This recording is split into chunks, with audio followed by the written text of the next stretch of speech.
Man, it's you've referenced it a few times that you were in the military, and I appreciate your service first and foremost. And second, I've listened to a ton of Jocko Willitt's books and different Navy SEALs and different audio books.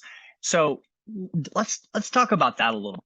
With your service in the military, what are some key takeaways that you see if people were to implement into their construction business, it would help them succeed? Like the one you just mentioned, you have a main mission and you plan every minute to get to that main mission. What's another one that we could learn from you?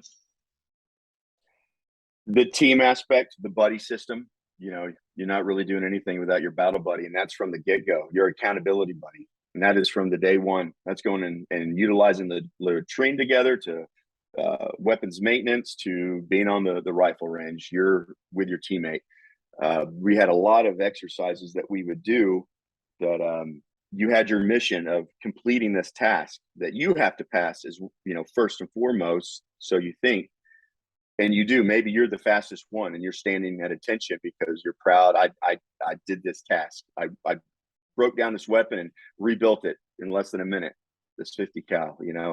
I did it. And I'm standing tall, ready for them to say, at ease. But they don't. We keep failing. Why? Because the guy four men down from me or woman isn't completing the task in time. And here I am standing tall, just making, I'm good to go. But in all reality, what should be happening is you step out and you're going over, you're helping them. You're making sure you're squaring them away, because if they're not squared away, then that means you're wrong.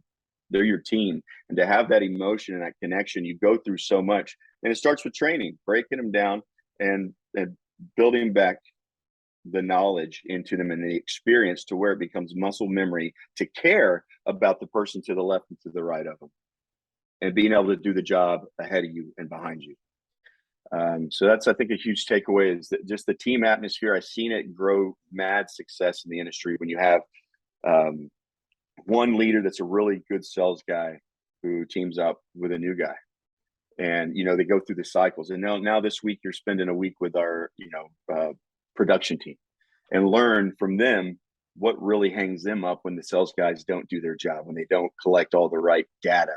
You're making this guy's job a lot harder, and eventually it comes down to the sell cycle, the build cycle, shortening all of that so everyone's more successful, more money, faster. And it just comes down to the team, really That's focusing on the awesome. team. That's really, really good information. Accountability, battle buddy. I'm taking this. I'm asking you these questions for our listeners, but really I'm taking it for my own business, just so you know.